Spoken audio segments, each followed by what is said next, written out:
calcio, corsa contro il tempo in casa Catania per il nodo fideiussione. In caso di mancato adempimento sarebbe penalizzazione. Marco Cardi.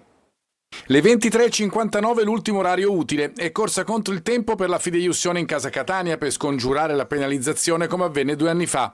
Da ciò che emerge, il punto non è la somma di denaro con relativo CRO estero che arriverà, ma appunto il quando e diremo anche il perché si sia giunti ancora a questo punto. Pelligra, non avendo banche italiane di riferimento, non può operare come altre proprietà con garanzie appunto da istituti di credito nazionali e ciò certo non aiuta, insieme alle tempistiche messe in atto dalla stessa proprietà che ora si sta adoperando per sbloccare la situazione. In caso di inadempienza potrebbero essere 3 i punti di penalizzazione per la recidiva, arriverebbe poi la squalifica del vicepresidente A.D. Grella che dovrebbe anche dimettersi dal comitato esecutivo della Lega.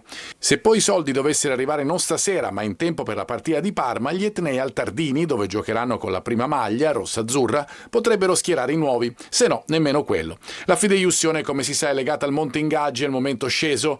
Ponzi alla Reggiana lo abbassa ancora di poco, ma il mercato incide relativamente sulla questione. Jimenez piace all'Avellino, fino al 15 agosto c'è una clausola nel contratto dello spagnolo che a fronte di 500.000 euro da versare in un anno da parte della società richiedente di serie superiore si libererebbe in modo automatico.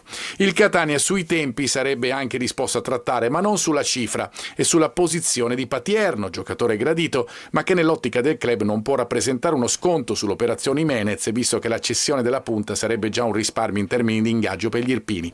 In entrata vicino Vitale del Vicenza, intrecci di mercato che saranno, ma che ovviamente passano in secondo piano, prima la fideiussione, poi il resto. Amichevole di lusso domani per il Palermo in Australia, rosanero che affronteranno la Juventus sul mercato, ossia al lavoro per definire alcune cessioni. Marco Gullà.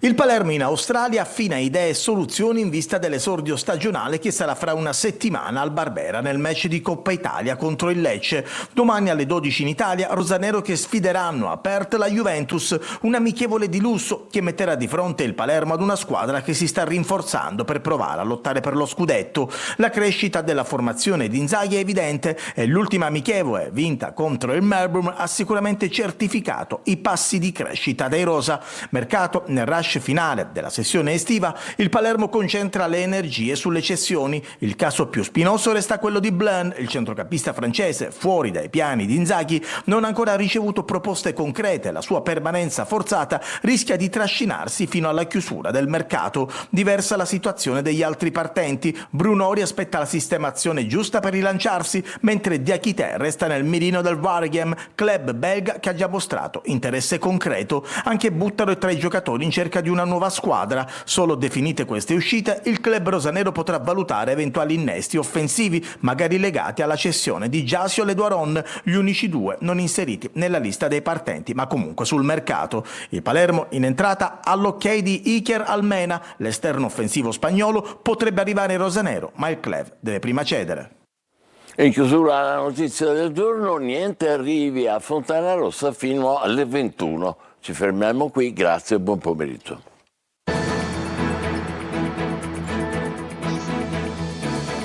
Entra nel mondo dell'informazione con l'app Sicilia Web. Resta sempre aggiornato con le news e le live in diretta.